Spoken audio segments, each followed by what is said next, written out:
का सबसे बड़ा लोकतंत्र भारत।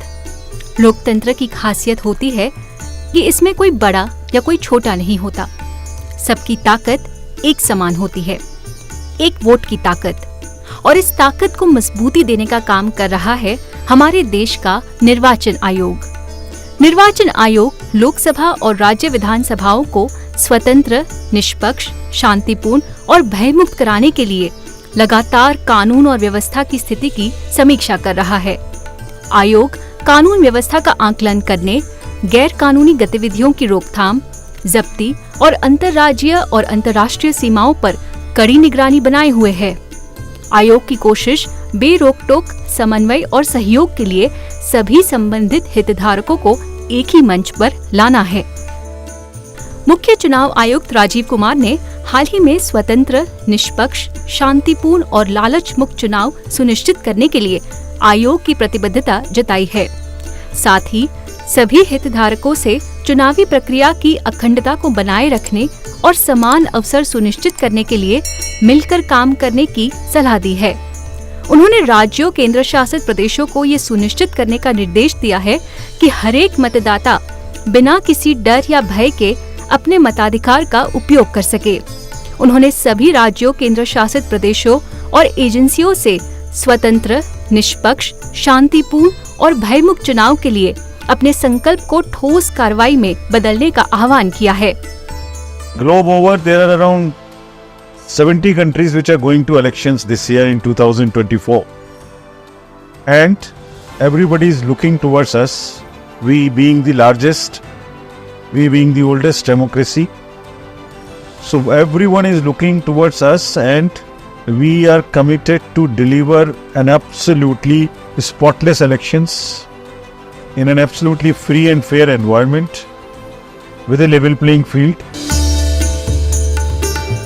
आयोग की तरफ से बुलाई बैठक के दौरान विचार किए गए प्रमुख मुद्दे हैं पड़ोसी राज्यों, केंद्र शासित प्रदेशों के बीच बेहतर समन्वय की आवश्यकता, सभी राज्यों, केंद्र शासित प्रदेशों में पर्याप्त रूप से प्रदान करना, सीएपीएफ की सावधानी पूर्वक तैनाती, सीमावर्ती राज्यों, केंद्र शासित प्रदेशों में सीएपीएफ कर्मियों की आवाजाही और परिवहन के लिए आवश्यक सहायता, सीमावर्ती क्षेत्रों में उन फ्लैश पॉइंटों की पहचान और निगरानी करना जिनका चुनाव प्रक्रिया पर सीधा असर पड़ सकता है। पिछले अनुभवों के आधार पर सांप्रदायिक तनाव को दूर करने के लिए निवारक उपाय और गैर कानूनी गतिविधियों के खिलाफ खुली सीमाओं को सुरक्षित करने की अनिवार्यता पर विचार किया गया। आयोग ने अंतर्राष्ट्रीय सीमाओं के पार नशीले पदार्थों, शराब, हथियारों और विस्फोटकों समेत प्रतिबंधित वस्तुओं की आवाजाही पर रोक लगाने के लिए कड़ी निगरानी के महत्व पर जोर दिया। कुछ राज्यों में अवैध गांजे की खेती पर अंकुश लगाने, सीमाओं पर शराब और नकदी की आवाजाही के निकास और प्रवेश बिंदुओं की पहचान करने का भी निर्देश दिया। आयोग ने अरुणाचल प्रदेश, छत्तीसगढ़, महाराष्ट्र जैसे 11 राज्यों के चुनौतीपूर्ण क्षेत्रों में मतदान टीमों को पहुंचाने के लिए भारतीय वायुसेना और राज्य नगर विमानन विभाग के सहयोग की समीक्षा की। विशेष रूप से छत्तीसगढ़ और जम्मू कश्मीर जैसे राज्यों में खतरे की आशंका के आधार पर राजनीतिक पदाधिकारियों और उम्मीदवारों की सुरक्षा के लिए पर्याप्त सुरक्षा उपायों के निर्देश दिए। साथ ही आयोग ने आंतरिक रूप से विस्थापित व्यक्तियों की सहायता के लिए त्वरित कार्रवाई करने और चुनावी प्रक्रिया में उनकी भागीदारी सुनिश्चित करने का भी आग्रह किया। इस दौरान कानून और व्यवस्था संबंधी अहम निर्देश भी जारी किए गए, जिसमें अंतर्राष्ट्रीय और अंतर्राज्यीय सीमाओं पर कड़ी निगरानी के लिए अनिवार्य जांच चौकियां, सीमावर्ती जिलों के बीच अपराधियों और असामाजिक तत्वों के बारे में खुफिया जानकारी साझा करना, आखिरी 48 घंटों के दौरान फर्जी मतदान रोकने के लिए अंतर्राज्यीय सीमाओं को सील करना, सीमावर्ती जिलों की नियमित अंतर्राज्यीय समन्वय बैठकें शामिल है। राज्य पुलिस द्वारा अंतर्राज्यीय सीमावर्ती जिलों पर गश्त में तेजी लाई जाएगी। सीमावर्ती राज्यों के समन्वय से रणनीतिक स्थानों पर अतिरिक्त नाके स्थापित किए जाएंगे। मतदान के दिन अंतर्राज्यीय सीमाएं सील होंगी। चुनाव आयोग ने आदेश दिया कि सीमावर्ती राज्यों, केंद्र शासित प्रदेशों के उत्पाद शुल्क आयुक्त परमिट की प्रामाणिकता की जांच सुनिश्चित की जाए। विशेष रूप से सीमावर्ती जिलों में शराब की दुकानों की औचक जांच की जाए। लाइसेंसी हथियारों को समय पर जमा करना और गैर जमानती वारंट का निष्पादन, भगोड़ों, हिस्ट्री शीटरों, चुनाव संबंधी अपराधों में संलिप्त अपराधियों के विरुद्ध कार्रवाई, खतरे की आशंका के आधार पर राजनीतिक पदाधिकारियों और उम्मीदवारों को पर्याप्त सुरक्षा कवर देना शामिल है। आयोग लगातार खर्च की निगरानी भी कर रहा है। अंतर्राज्यीय और अंतर्राष्ट्रीय सीमाओं पर अवैध शराब, नकदी, नशीले पदार्थों का प्रवाह रोकना, चेकपोस्टों पर सीसीटीवी कैमरे लगाकर निगरानी को मजबूत करना, पुलिस, आबकारी, परिवहन, जीएसटी एवं वन विभाग द्वारा संयुक्त चेकिंग एवं अभियान, हेलीपैड, हवाई अड्डों, बस स्टेशनों और रेलवे स्टेशनों पर कड़ी निगरानी, शराब और नशीले पदार्थों के सरगनाओं के खिलाफ सख्त कार्रवाई, देशी शराब के प्रवाह में कटौती, इसे प्रणालीगत तरीके से बंद करने के लिए फॉरवर्ड और बैकवर्ड लीकेज स्थापित करे, शराब, नकदी, नशीली दवाओं और मुफ्त उपहारों को ले जाने वाले संवेदनशील मार्गों का मानचित्रण। आयोग ने केंद्रीय एजेंसियों को दिशा निर्देश जारी किए, जिसमें भारत म्यांमार सीमा पर असम राइफल्स द्वारा कड़ी निगरानी, भारत नेपाल सीमा विशेष रूप से नेपाल के साथ खुली सीमा वाले क्षेत्रों में एसएसबी द्वारा निगरानी, भारत बांग्लादेश सीमा और पश्चिमी सीमाओं पर बीएसएफ द्वारा निगरानी, भारत चीन सीमा पर आईटीबीपी द्वारा और तटीय क्षेत्र वाले राज्यों में भारतीय तटरक्षक दल द्वारा कड़ी निगरानी। असम राइफल्स राज्य पुलिस सीएपीएफ के साथ नियमित संयुक्त सुरक्षा समन्वय बैठकें आयोजित करेगी। एसएसबी किसी भी गैर कानूनी गतिविधि के लिए नेपाल और बांग्लादेश के साथ अंतर्राष्ट्रीय सीमाओं पर कड़ी निगरानी रखेगी, खासकर मतदान के 72 घंटे पहले। नागरिक प्रशासन के सहयोग से सीएपीएफ की नवनियुक्त कंपनियों के लिए क्षेत्र का परिचित होना सुनिश्चित करना होगा। राज्य पुलिस के समन्वय से संयुक्त जांच चौकियां स्थापित करनी होगी। समीक्षा बैठक में मुख्य सचिव, डीजीपी, प्रमुख सचिव गृह, प्रधान सचिव आबकारी, मुख्य निर्वाचन अधिकारी और सभी राज्यों, केंद्र शासित प्रदेशों के राज्य पुलिस नोडल अधिकारी, सीमाओं की सुरक्षा में शामिल केंद्रीय एजेंसियों के प्रमुख, सीमा सुरक्षा बल, असम राइफल्स, सशस्त्र सीमा बल, भारत तिब्बत सीमा पुलिस और तटरक्षक बल प्रमुख, सीआरपीएफ प्रमुख, केंद्रीय सीएपीएफ नोडल अधिकारी, अपर सचिव गृह मंत्रालय और रक्षा और रेलवे मंत्रालय के प्रतिनिधि शामिल हुए।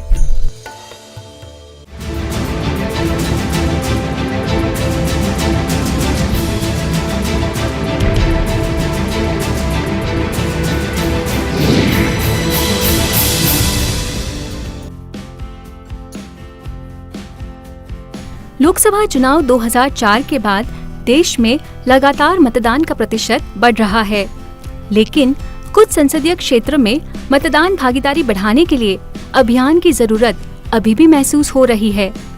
आम चुनाव 2024 के मतदान से पहले निर्वाचन आयोग पिछले चुनावों में मतदाताओं की कम भागीदारी वाले संसदीय निर्वाचन क्षेत्रों में मतदान बढ़ाने के प्रयास में जुटा है। चुनाव आयोग की ओर से दिल्ली में मतदान में कम सहभागिता पर सम्मेलन का आयोजन किया गया, जिसमें प्रमुख शहरों के निगम आयुक्तों, बिहार और उत्तर प्रदेश के चुनिंदा जिला चुनाव अधिकारी शामिल हुए। इसमें चिन्हित शहरी और ग्रामीण संसदीय क्षेत्र में मतदाताओं के चुनाव से जुड़ने और उनकी भागीदारी बढ़ाने को लेकर चर्चा की गई। We also have an outreach and get into the involvement of the stakeholders like RWAs, like influencers. Through various outreach activities, we try and persuade for a behavioral change, a pride. Can we create a pride in the RWAs, in the rural areas, in the panchayats? Can we say that amongst the RWAs, whichever RWA does the best of the activities for awareness, does the increase, will be kind of creating a competition or kind of facilitation of those RWAs or those panchayats. So it's a self-driven exercise amongst the voters, how we can kind of nudge it, how we can kind of create a healthy competition and a matter of pride in voting. This is what is the entire exercise for which we have all invited you here today. How would you do it? Because you are very, very resourceful persons. All the signboards belong to you. Most of the influencers belongs to you. Properties belongs to you. You have huge manpower paraphernalia with you. Actually, the Election Commission depends on all of you to provide the manpower also for conducting the elections. तो women को कैसे हम इस्तेमाल कर सकते हैं, कैसे हम इसमें ज़्यादा से ज़्यादा वोटिंग लाने में इस्तेमाल कर सकते हैं. This is what is the overall theme of the today's meeting. इस अवसर पर आयोग की ओर से मतदाताओं की उदासीनता पर एक पुस्तिका का विमोचन किया गया. बैठक में मुख्य चुनाव आयुक्त राजीव कुमार ने कहा कि कम मतदान प्रतिशत वाले संसदीय निर्वाचन क्षेत्रों की पहचान की गई है. इनसे संबंधित निगम आयुक्तों, डीईओ और राज्य सीईओ को लक्षित तरीके से मतदाताओं तक पहुंचने के तरीकों का पता लगाने पर जोर दिया गया है. मुख्य चुनाव आयुक्त ने मतदान केंद्रों पर कतार प्रबंधन, भीड़भाड़ वाले इलाकों में शेल्टर पार्किंग जैसी सुविधा प्रदान करने, टारगेटेड रीच और जानकारी, लोगों को मतदान केंद्रों पर आने के लिए तैयार के लिए स्थानीय आइकन और युवा प्रभावशाली लोगों की भागीदारी की त्रिआयामी रणनीति पर जोर दिया. So in order to ensure that we don't talk in general terms, we started a program called TIP to find out as to what is important in a particular area, what is the problem in a particular area. तो जब ये analysis किया तो मालूम हुआ कि 266 parliamentary constituency country में ऐसी हैं जिनका परसेंटेज 67% से नीचे है, नेशनल एवरेज से नीचे. और इनमें से 215 कॉन्स्टिट्यूएंसीज रूरल एरिया में है और 51 कॉन्स्टिट्यूएंसीज अर्बन एरिया में. तो रूरल एरिया में भी प्रॉब्लम्स हैं, अर्बन एरियाज में भी प्रॉब्लम्स हैं. तो आज की ये मीटिंग में जो स्टेट्स और सीओज हमने बुलाए हैं वो बिल्कुल वही वाले हैं जिनमें परसेंटेजेस कम है, and that we are attempting that through the cooperation and through various strategies we reach out to the voters in a very targeted fashion in these particular rural areas and also in the urban areas. So there are 2-3 parts to this entire thing. One is the facilitation as to how our booths are good, how queue management is taken care of. तो जितनी भी परेशानी voter को voting के समय में हो सकती हैं, जैसे पार्किंग की व्यवस्था हो सकती है कंजेस्टेड एरिया में, गर्मी के समय में प्रॉब्लम हो सकती है, पानी की प्रॉब्लम हो सकती है, शेड की प्रॉब्लम हो सकती है, वो तो एक फैसिलिटेशन का विषय हुआ जो हम पोलिंग स्टेशन पे करें और किस तरह से करें. This is one part of it. चुनाव आयोग ने मतदाता भागीदारी और भागीदारी को फिर से मजबूत करने के उद्देश्य से कई पहल शुरू की है. इसमें मतदान केंद्रों पर टारगेटेड इंटरवेंशन के लिए टर्नआउट अमल योजना तैयार करना, विविध समूहों के मतदान केंद्रों के लिए डिस्ट्रिक्ट स्पेसिफिक थीम्स तैयार करना, मतदाता की पहुंच और जागरूकता प्रयासों का विस्तार करने के लिए प्रमुख हितधारकों के साथ सहयोग करना, रणनीतिक साझेदारी के माध्यम से शिक्षा प्रणाली में चुनावी साक्षरता को औपचारिक बनाना, युवा मतदाताओं से जुड़ने और उन्हें प्रेरित करने के लिए जानी मानी हस्तियों को शामिल करना, एकीकृत मल्टीमीडिया अभियान और मेरा वोट देश के लिए जैसी पहल शुरू करना, मतदान केंद्रों पर नवीनतम मतदाता सूची और सरलता से पहुंचने योग्य बुनियादी ढांचा सुनिश्चित करना, नागरिकों की भागीदारी बढ़ाने और पारदर्शिता के लिए आईटी एप्लीकेशंस के उपयोग को बढ़ावा देना और चुनावों के निर्बाध संचालन के लिए चुनाव अधिकारियों को निरंतर प्रशिक्षण प्रदान करना शामिल है.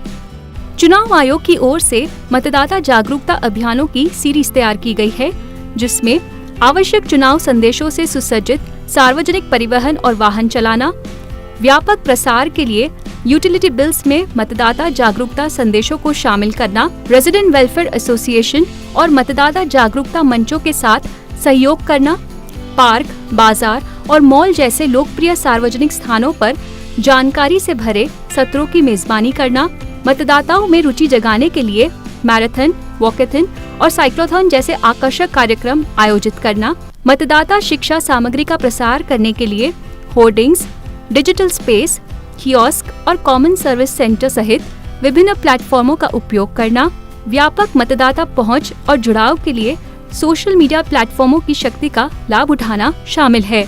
लोकसभा चुनाव 2019 के आम चुनावों में 11 राज्यों और केंद्र शासित प्रदेशों मतदान प्रतिशत राष्ट्रीय औसत करीबन 68% से कम था. इसमें बिहार, उत्तर प्रदेश, दिल्ली, महाराष्ट्र, उत्तराखंड, तेलंगाना, गुजरात, पंजाब, राजस्थान, जम्मू और कश्मीर और झारखंड शामिल थे.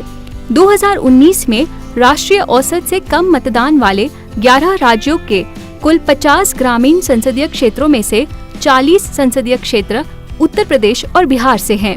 इसी तरह लोकसभा के 2019 के आम चुनाव में सबसे कम मतदान वाले 50 संसदीय क्षेत्रों में से 17 महानगरों या प्रमुख शहरों में है, जो मतदान को लेकर शहरी उदासीनता को दिखाता है, जिसमें बेंगलुरु, मुंबई, पुणे, हैदराबाद, लखनऊ जैसे शहर शामिल हैं।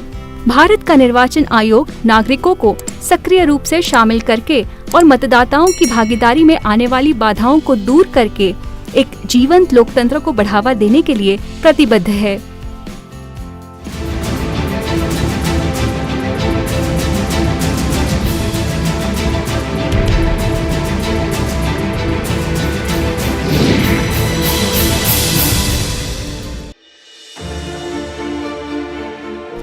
लोकसभा चुनाव 2024 के लिए निर्वाचन आयोग सोशल मीडिया प्लेटफॉर्म्स पर टर्निंग 18 और आप एक हैं जैसे अनूठे अभियानों के माध्यम से नागरिकों को शामिल करने के लिए चुनाव का पर्व देश का गर्व की व्यापक थीम के तहत एक अभिनव यात्रा शुरू की है।